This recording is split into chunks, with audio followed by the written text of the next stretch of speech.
దేవరాగం జ్ఞానయోగం వ్యాసపీఠం బహువేదశాస్త్రం బోధామృతహిత శ్రీమన్నారాయణం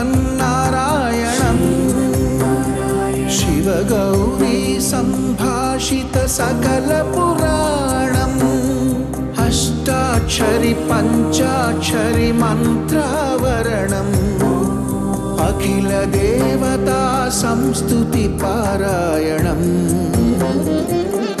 జయమంగళకరమీ ప్రవచన శ్రవణం అనుదినము శుభము సుఖము జీవన గమనం దేవరాగం జ్ఞానయోగం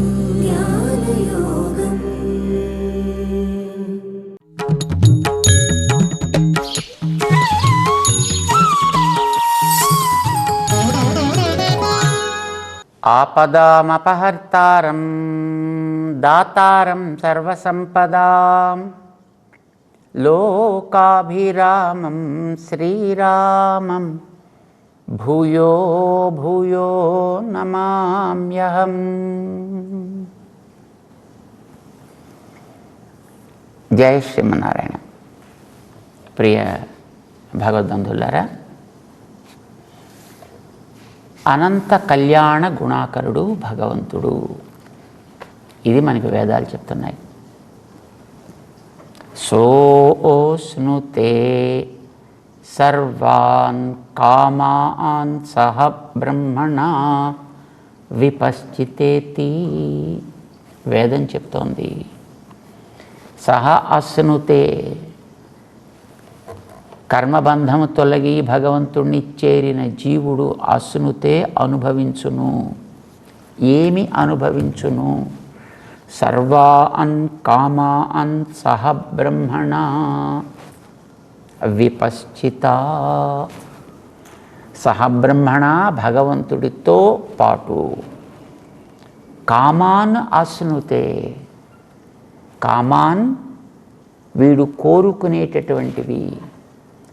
భగవంతుణ్ణి చేరినవాడు భగవంతుడి నుంచి కోరుకునేవి ఏముంటాయి? ఆయన యొక్క కళ్యాణ గుణములు.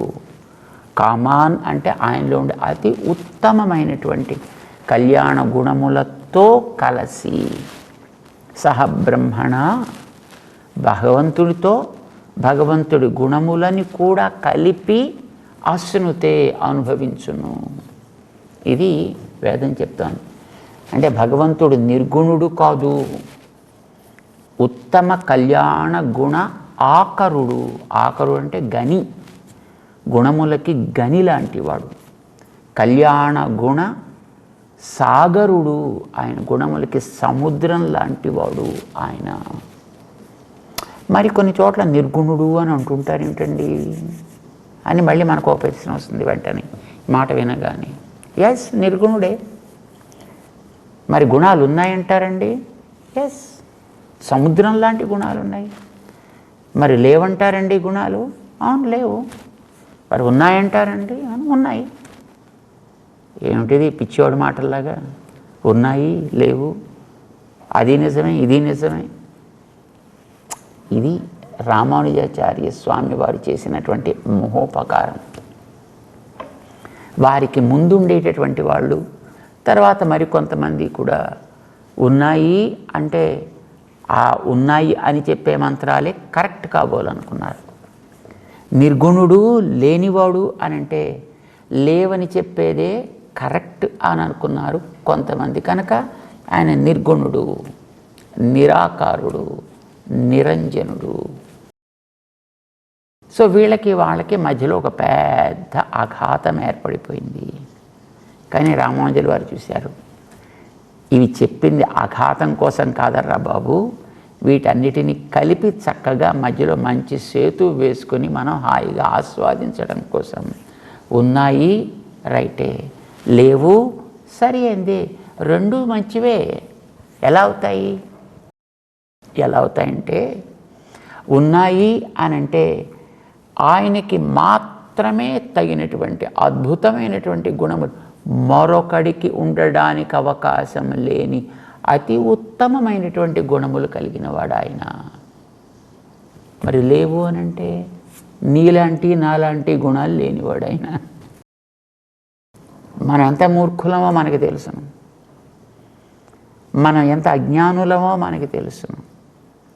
మనకి ఉన్నదాన్ని ఉన్నట్టు చూడడం చేత కాదు, లేనిదాన్ని లేనట్టు అంగీకరించడం చేత కాదు, ఉన్నదాన్ని లేనట్టు లేని దాన్ని ఉన్నట్టు మనకుండేటటువంటి పైత్యానంతటిని కూడా అవతల వాటి మీద మోపి తద్వారా ప్రవర్తించడం అనేది మనకు అలవాటు. ఇదిగో ఇలాంటి పాడుగుణాలు లేనివాడు ఆయన. సో లేనివాడు అనే మంత్రాలు రైటే, ఉన్నాయి అని చెప్పే మంత్రాలు సరైనవే. లేవు అనంటే ఈ జీవులకి ఇతరమైనటువంటి వాటికి ఉండేటటువంటి గుణముల వంటి పరిమితములు కలిగిన, ఏదో ఇతర అపేక్ష మీద అవి నడిచేటటువంటి గుణములు లేనివాడైన. ఉన్నాయి అనంటే అసాధారణమైనటువంటి, తనకి మాత్రమే తగినటువంటి, ఇతరులకు ఎవరికీ ఉండడానికి ఆస్కారము లేని అతి ఉత్తమములైనటువంటి గుణములు కలవాడు ఆయన. ఇప్పుడు రెంటికి ఏమైనా ప్రమాదం ఏమైనా ఉందా, ఇబ్బంది ఏమైనా ఉందా? రెంటికి పొసగని తనం ఏమైనా ఉందా వీటిల్లోనూ? ఏం లేదు. చెడు లేనివాడు, మంచి ఉన్నవాడు, సరిపాయ. ఇది రామానుజాచార్య స్వామి చేసినటువంటి ఒక అద్భుతమైనటువంటి మహోపకారం. వేదములకి అవి కూడా సజీవములు కనుక వాటికి కూడా ఒక రకమైనటువంటి చేతన ఉంటుంది. అవి ఎప్పుడు భయపడుతుంటాయిటండి. ఎందుకని? తెలివి తక్కువ వాడెవడైనా వచ్చి వీటి అర్థాలు చెప్పాలి అని ప్రయత్నం చేసి అపార్థ కల్పనం చేసి ఎక్కడ నన్ను తప్పుదారి పట్టిస్తాడో అని ఆ వేద పురుషుడు ఎప్పుడు కూడా భయపడుతూ ఉంటాడు. ఆ భయాన్ని తగ్గించాలి. అలా తగ్గించినటువంటి మహనీయులు భగవద్ రామానుజాచార్య స్వామి. యహ శృతి స్మృతి సూత్రాణం అంతర్జ్వరం అసీశమత్. వాటికి కలిగినటువంటి అంతర్జ్వరం ఏమిటి? అపార్థ పరికల్పనం. అవి తొలగించాలి. ఉన్నాయి అనంటే ఉన్నాయి అంతే, లేదు అనే మాట తప్పు. లేదు అనంటే లేకుండానే ఉండాలి తప్ప ఉన్నాయి అనే మాట తప్పు. ఇలా అనేవాళ్ళని ఇద్దరిని కూడా చక్కగా దగ్గరికి తీసుకొచ్చి కూర్చోబెట్టి, అయినా ఉన్నాయి అనంటే దానికి తగిన ఉన్నాయి, లేవు అనంటే మిగతా వాటి లాంటివి లేవు. అంచేత మామిడికాయకి రుచులు లేవు అనొచ్చు, రుచులు ఉన్నాయి అనొచ్చు, రెండు రైటే. ఇతర రుచులు లేవు, దానికి మాత్రమే తగిన రుచులు ఉన్నాయి. రెండు స్టేట్మెంట్స్ మనం కరెక్టే అనొచ్చు కదా. ఇది మనకి భగవద్ రామానుజులు చేసినటువంటి మహోపకారం అన్నమాట.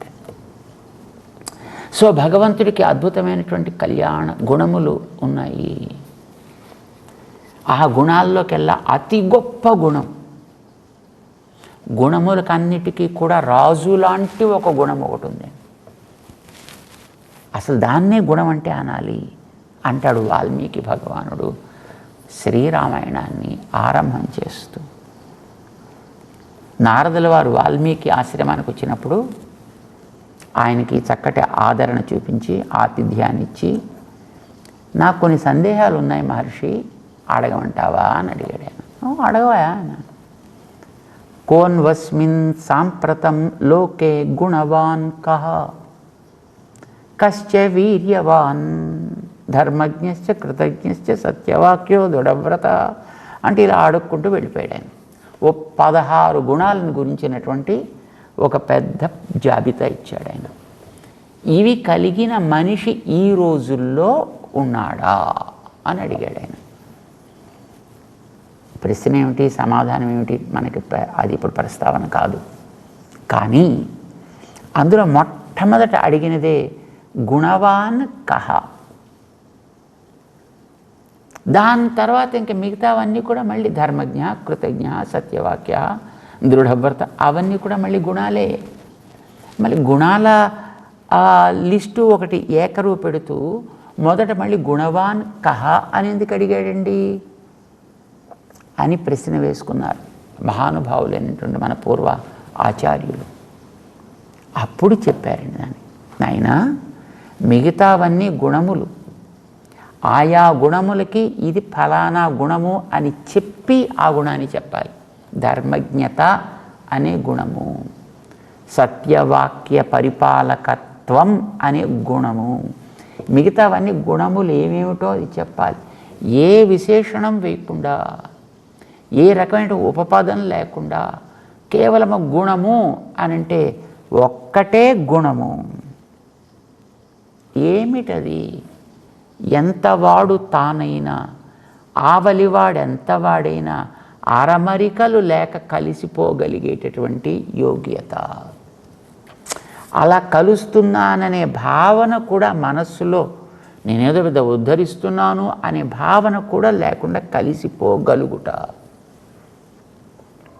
దీనికి మంచి పేరు పెట్టారండి దీనికి మనకి శాస్త్రాల్లో. ఏంటది? సుశీలత. సుశీలత. శీలము అంటే మహతః మందైస్సహ నీరంధ్రేణ సంశ్లేష. మహతః చాలా గొప్పవాడైన, ఏదో ఒక రాష్ట్రానికి అధ్యక్షుడో, ఒక దేశానికి అధ్యక్షుడో, లేదా ఒక దేశానికి ప్రైమ్ మినిస్టరో, లేకపోతే అంతకంటే ఇంకా గొప్ప ఏదో ఒక స్థాయిలో ఉన్నవాడు. రెండవ వాడు అనామకుడు. ఆ ఊళ్ళో కూడా పక్కింటి వాడికి కూడా తెలియనివాడు. ఇలాంటివాడు. ఇలాంటి అనామకుడితోటి తాను అరమరికలు లేకుండా కలిసిమెలిసి ఉండగలుగుట. మహతః మందైస్సహ నీరంధ్రేణ సంశ్లేష. నీటిని మనం ఇంకో నీళ్ళలో కలిపితే, నీటిని మనం పాలతో కలిపితే ఆ పాలు నీళ్ళు విడటానికి వీలు కానట్లుగా పాలేం చేస్తాయి? తన రూపాన్ని ఇచ్చేస్తాయి, తన గుణాలను ఇచ్చేస్తాయి, తన పేరునిచ్చేస్తాయి. అన్నీ మొత్తం నీళ్ళకి ఇచ్చేసి నీటిని కూడా తనంత వాటిని చేసుకుని దాంతో కలిసి ఉంటుంది. కలిసి ఉండడంతో సరిపోలేదండి. మహాకవులు చెప్తారు దానికి ఒక అద్భుతమైనటువంటి స్నేహానికి దృష్టాంతంగా చూపిస్తూ ఈ పాల కలయికని, తనతో కలిగినటువంటి ఆ నీళ్ల మీద ఎంత ప్రేమని చూపిస్తాయి ఈ పాలంటే. దాన్ని ఇద్దరిని, నీళ్ళని పాలని మళ్ళీ విడదీయాలనే కోరికతోటి నిప్పు బయలుదేరి తనకుండేటటువంటి ఔష్ణ్యం చేత, తేజస్సు చేత ఆ నీళ్ళని క్రమంగా ఆవిరి చేసేసి పాలలోంచి బయటికి పంపించేస్తుంటే ఈ పాలు తట్టుకోలేక, నా మిత్రుణ్ణి నా నుంచి నువ్వు అట్లా దూరం చేస్తావా, చూడు నీ సంగతి ఏం చేస్తాను అని ఒక్కసారి అమాంతం అలా దాంట్లోంచి పైకి పొంగి ఆ క్రింద ఉండేటువంటి నిప్పుల్ని ఆర్పేసేంతవరకు తను ఉద్యమిస్తుంది. ఆర్పగలదా లేదా ఏమో. అసలు ఆ నిప్పుల ప్రభావం ఎంత, తన ప్రభావం ఎంత, ఐ డోంట్ కేర్. నా నుంచి విడదీసేటటువంటి ఆ దుష్టుణ్ణి నేను నామరూపాలు లేకుండా చేసి పారేస్తా అని ఒక్కసారి పొంగి అట్లాగ దాని మీద పడి ఆర్పేసే ప్రయత్నం చేస్తుంది. అంటే పాలు తన ప్రవృత్తిని, పేరుని, స్వభావాన్ని అన్నిటినీ కూడా మమైకమైపోవడం అని అంటుంటారు చూడండి. ఇలాగా ఎలాగైతే కలిసిపోయి ఉంటుందో, ఉన్నానని కూడా అనుకోకుండా ఎట్లా ఉంటుందో అలాంటి ప్రవృత్తికి సుశీలత, దాన్నే సుశీలము, మంచి శీలము అని పేరు పెట్టారు. దానికే సౌశీల్యము అని అంటారు దాక్షిణాత్యులు. ఎందుకంటే దాక్షిణాత్యులకి దాన్ని తద్ధితాలు చెప్పడం చాలా ఇష్టం అంటారు. చేత సుశీలత అనేదాన్ని సౌశీల్యం అనే పేరుతోటి వ్యవహరిస్తుంటారు. భగవంతుడి గుణాలలో ఈ సౌశీల్యం అనేటటువంటిది రాజు లాంటిదన్నమాట.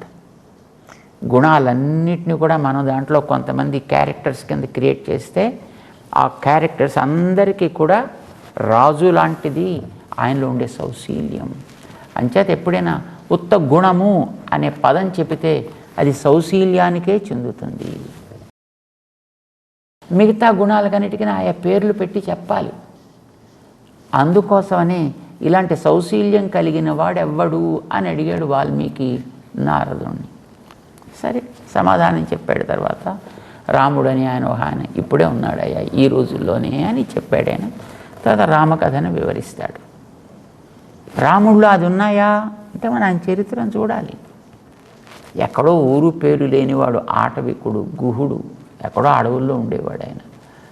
అలాంటి ఆయన్ని ఆత్మ సమసఖా, నాకు ప్రాణమిత్రుడు అని అనుకోగలిగాడు. ఎక్కడో నామరూపాలు లేకుండా ఎక్కడో లోపలి అడవుల్లో ఉన్నది శబరి. అలాంటి ఆమె దగ్గరికి వెళ్ళి నాకు మంచి పాఠం నేర్పావు అని అనుకోగలిగాడు ఆవిడ్ని చూసి. విభీషణుడు రాక్షసుడు తనకి సోదరుల్లో ఒకడిగా అతనికి స్థానాన్ని ఇచ్చాడు. ఏమి గొప్ప గుణం అండి ఇది. కోతి సుగ్రీవుడు తనకి యజమాని, ఆయన చెప్పినట్టు మేమంతా ప్రవర్తించాలి. త్వయి కించిత్ సమాపన్నే కిం కార్యం సీతయా మమ. సుగ్రీవా, రావణాసురుడి మీదకి అలా వెళ్ళిపోయి దాడి చేసి వచ్చేసేవేమిటి నువ్వు మా అందరికీ శిరస్సు, నీకేమైనా అయితే మా గతి ఏం కాను, అలా వెళ్ళడానికి వీల్లేదు సుమా, జాగ్రత్త, ఇంకోసారి ఇప్పుడు అలా చేయకు అని హెచ్చరిక జారీ చేశాడు ఆయన. ఎంత గొప్ప సౌశీల్యం ఆయనలో ఉంది అనేది మనం గమనించాలన్నమాట. దీనికి సౌశీల్యం అని పేరు పెట్టారు. ఇది ఉంది అని భగవంతుడు తన యందు భక్తి చూపినటువంటి వ్యక్తులు ఎవరైనా సరే అలాంటి వారి విషయంలో ఈ సౌశీల్యాన్ని ఆయన ఆవిష్కరించేటటువంటి స్థితిని తెలియజేస్తున్నాడు. 29వ శ్లోకంలో 9వ అధ్యాయంలో చూడండి శ్లోకాన్ని. సమోహం సర్వభూతేషు నమే ద్వేష్యోస్తి న ప్రియః ఏ భజంతి తు మాం భక్త్యా మయి తేషు చాప్యహం. ఇది పరాకాష్ఠ. మయి తేషు చాపి అహం. ఏం మాట అండి ఇది. ఏం చెప్తున్నాడు ఆయన? సమోహం సర్వభూతేషు, సర్వభూతేషు అన్ని ప్రాణుల విషయంలో, అన్ని వస్తువుల విషయంలో, అది దేవతల, మనుష్యుల, తిర్యక్కుల, స్థావరాల అనే ప్రశ్న లేనే లేదు. అది ఒక భూతమైతే చాలును. భూతం అంటే ఉన్న వస్తువు అని అర్థం అండి. అది ఒక ఎగ్జిస్టెంట్ అయితే చాలు. అందరి ఎందుని ఎవరో చూడండి, మామూలుగా అయితే లోకంలో కొంచెం బాగా పైసలు ఎక్కువ ఇచ్చేవాడైతే వాడు రాగానే అవునా రండి ఇలాగా వాడి యందు అతి ఆదరణ చూపించడం, అదేం లేని వాడైతే అసలు వాడిని పెద్ద పట్టించుకోకుండా వదిలేయడం, ఇలాంటిది మనం లోకంలో చూస్తూ ఉంటాం. కానీ భగవంతుడికి అట్లాంటి పక్షపాత బుద్ధి అనేటటువంటిది నితరాం లేదు. సమోహం సర్వభూతేషు, సకల జీవుల యందు, సకల ప్రాణుల యందు, సకల భూతముల యందు. సమహ, ఎవడైనా తను ఆశ్రయించవచ్చు, ఎవడైనా తన యందు భక్తిని చూపవచ్చును. ఏదో వాడు బ్రాహ్మణుడు అయి ఉండాలా, లేకపోతే వేద పండితుడు అయి ఉండాలా, అదే ఇంత పైసలు ఉన్నవాడు అయి ఉండాలా, ఇంత పదవి కలిగిన వాడు అయి ఉండాలా. సమోహం అలాంటివి, అది చిన్న ఈగైనా అదైనా తను ఆశ్రయించవచ్చు, చిన్న కీటకమైనా అదైనా తను ఆశ్రయించవచ్చు, దోమైనా తను ఆశ్రయించవచ్చు, ఇంద్రాదులైనా ఆశ్రయించవచ్చు, బ్రహ్మాదులైనా ఆశ్రయించవచ్చు, రుద్రాదులైనా ఆశ్రయించవచ్చు. ఆశ్రయించడానికి ఫలానా జాతి, ఆకారం, వాడి స్వభావం, ఇలాంటి వాటిని వేటిని కన్సిడర్ చేయడు ఆయన. వాడు ఏ జాతిలో అయినా పుట్టనివ్వండి.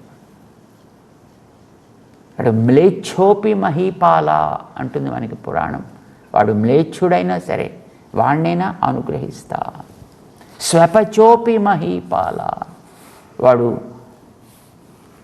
సునక మాంసాదులు తినే స్థితిలో ఉండే వ్యక్తి అయినప్పటికీ కూడా విష్ణు భక్త, వాడు కనుక నాయందు భక్తి కలిగిన వాడైతే ద్విజ అధిక, వేదాధ్యయనం చేసి షడంగాధ్యయనం చేసినటువంటి మహనీయుల కంటే కూడా అలాంటి వాడయ్యుండి కూడా విష్ణు భక్తి రహితుడైన ఒకడు ఉన్నట్టయితే వాణ్ణి అధముడుగా చూస్తా, వీణ్ణే ఉత్తముడుగా నేను భావిస్తా.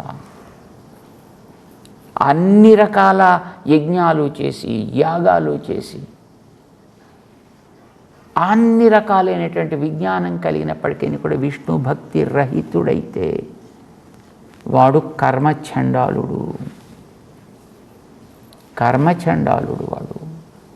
వాడికంటే విష్ణు భక్త ద్విజ అధిక, వాడు కనుక భగవంతుడి యందు నిరతిశయ ప్రేమ కలిగిన వ్యక్తి కనుక అయినట్టయితే వీళ్ళందరికంటే కూడా వాడే చాలా ఉత్కృష్టుడు, గొప్పవాడవుతాడు. మనకి ఎన్నెన్ని దృష్టాంతాలు ఉన్నాయండి. మన పురాణాల్లోకి, ఇతిహాసాల్లోకి ఒకసారి మనం తొంగి చూసినట్టయితే కొల్లలు ఉదాహరణలు మనకు కనిపిస్తాయి. ఒక్క భగవంతుడి దగ్గర మిగతా వాళ్ళలో ఆ రకమైనటువంటి స్థితి ఉంటుంది అనేది మనకి తెలియదు, మనం మిగతా చోట్ల గమనించలేం. కానీ భగవంతుని దగ్గర ఇది స్పష్టం. నమే ద్వేష్యోస్తి న ప్రియ, నేను ఎవడిని నిష్కారణంగా ద్వేషించను, ఎవడిని నెత్తికెక్కించుకొనను. నమే ద్వేష్యోస్తి న ప్రియ. మరి ఎలా ఉంటావయ్యా? ఏ భజంతి తు మాం భక్త్యా, ఎవడైతే ప్రేమ చేత నన్ను సేవిస్తాడో చాలు, ఇంతే. ఆయనకి యోగ్యత చూపించిందల్లా. ఏమి చేస్తావు? మయి తే, నా హృదయంలో వాళ్ళని దాచుకుంటా. తేషు చాప్యహం, నేను కూడా వాళ్ళ హృదయాల్లో పదిలంగా ఉంటా. మన గోదాదేవి వాళ్ళ నాన్నగారు చెప్తారు ఒక చోట, పనిక్కడలిల్ పள்ளிகோளை பழகவிட்டு ஓடி வந்து என் மனக்கடலில் வாழ வல்ல மாய மணாட நம்பி తనిక్కడలే తనిచుడరే తనియులగే. నువ్వు ఒక అద్భుతమైనటువంటి వాడివయ్యా, మిగతా వాళ్ళలాంటి వాడివి కావు. నువ్వు దేవతల్లాంటి వాడివి కాదు, మనుషుల్లాంటి వాడివి కాదు, తిరియక్కుల్లాంటి వాడు కాదు, స్థావరాల్లాంటి వాడివి కాదు. నువ్వు ఒక తని ఉలగు, తని చూడర్. నువ్వు ఒక అద్వితీయమైనటువంటి తేజస్సు, నువ్వు ఒక అద్వితీయమైనటువంటి సాగరం, కళ్యాణ గుణ సాగరం. నువ్వు ఒక అద్భుతమైనటువంటి దివ్య తేజస్సు, నువ్వు అద్భుతమైనటువంటి ఒక ఉత్తమ లోకం, నువ్వు ఉత్తమ స్థానము. నువ్వు అలాంటి నీవు నా హృదయం అనేటటువంటి ఈ సాగరంలో, ప్రేమ అనేటటువంటి జలములలో, నేననేటటువంటి ఒక శేషుడి పైన నీవు ఇక్కడికి వచ్చి చేరిన తర్వాత హాయిగా నిద్రపోతున్నావు. ఇదివరకు నీకుండేటువంటి పాల్కడల్ని వదిలిపెట్టేసావు, ఆదిశేషుడిని వదిలిపెట్టేసావు. అవి నీకు తాపాన్ని పెంచుతున్నాయి అంటున్నట్టుగా, అనుకుంటున్నట్టుగా, నీ యొక్క విస్తృతికి అవి చాలలేదు అనుకున్నట్టుగా అక్కడి నుంచి వదిలిపెట్టి మండుటెండలో నిప్పుల్లా ఉండేటటువంటి ఆ రోడ్డు మీద నిలబడ్డ వ్యక్తి చల్లటి పచ్చటి గడ్డి కనిపిస్తే దాంట్లోకి ఒక్కసారి దూకి అని ఎట్లాగైతే సేద తీర్చుకుంటాడో, ఆ పాల్కడలిని వదిలిపెట్టి, ఆదిశేషుణ్ణి వదిలిపెట్టి, నా హృదయం అనే ఈ సాగరంలోకి, ప్రేమ సాగరంలోకి వచ్చి చేరిన తరువాత, ఈ శేషుడిని నువ్వు అధిరోహించిన తరువాత నీకు కలిగినటువంటి ఆనందం అద్వితీయం. ఎన్ మన కడలిల్ వాഴవల్ల నా మనస్సులోకి వచ్చాక నీలో వాழ்వు అంటే వికాసం ఏర్పడింది, ప్రకాశం ఏర్పడింది. అంటే అంతదాకా నీలో వికాసం ప్రకాశం రెండు లేవని అర్థం కదా. అవి రెండు ఇక్కడికి వచ్చిన తర్వాత కలిగాయి నీకు అని అంటారు పెరియాళ్వార్ అని అంటాం, మనం విష్ణు చిత్తులు అని అంటాం. గోదాదేవి వారికి తండ్రి గారు అన్నమాట. ఇలాగా తేషు చాపి అహం, వాళ్ళల్లో నేను ఉండడమే కాదు, వాళ్ళని నా హృదయంలో పదిలంగా పెట్టుకుని జాగ్రత్తగా దేని నుంచి వారు ఇబ్బంది పడకుండా కాపాడుకుంటాను సుమా అని భగవంతుడు భరోసా ఇస్తున్నాడు. తనకుండేటటువంటి సౌశీల్యాన్ని చాటుకుంటున్నాడు ఆయన. ఎవడినైనా ఏ ప్రాణిలోనైనా నేనుంటాను, ఇది ఈ జాత ఆ జాత నేను అడగను. ఇలాంటి ఆకారమా అలాంటి ఆకారమా నేను చూడను. అది రాజసమా తామసమా సాత్వికమా, గుహుడు సాత్వికుడా, శబరి సాత్వికురాలా, విభీషణుడు సాత్వికుడా, సుగ్రీవుడు సాత్వికుడా, గజేంద్రుడు సాత్వికుడా. చేత సాత్విక రాజస తామస అనేటటువంటి ప్రమేయం లేదు. పుట్టుకతో వాడు ఎవడైనా కానీ తేషు చాపి మయితే, నేను వారి హృదయంలో పదిలంగా, వారిని నా హృదయంలో పదిలంగా ఉండేటట్టు నేను చూసుకుంటాను సుమా అంటూ తనకుండేటటువంటి అరమరికలు లేకుండా కలిసిపోగలిగే అతి ఉత్తమ కళ్యాణ గుణము సౌశీల్యము అనేదానికి ఇది పరాకాష్ఠ సుమా అని చూపిస్తున్నాడు. 29వ శ్లోకంలో దాన్ని తెలుసుకుంటూ ముందుకు సాగుదాం. జై శ్రీమన్నారాయణ.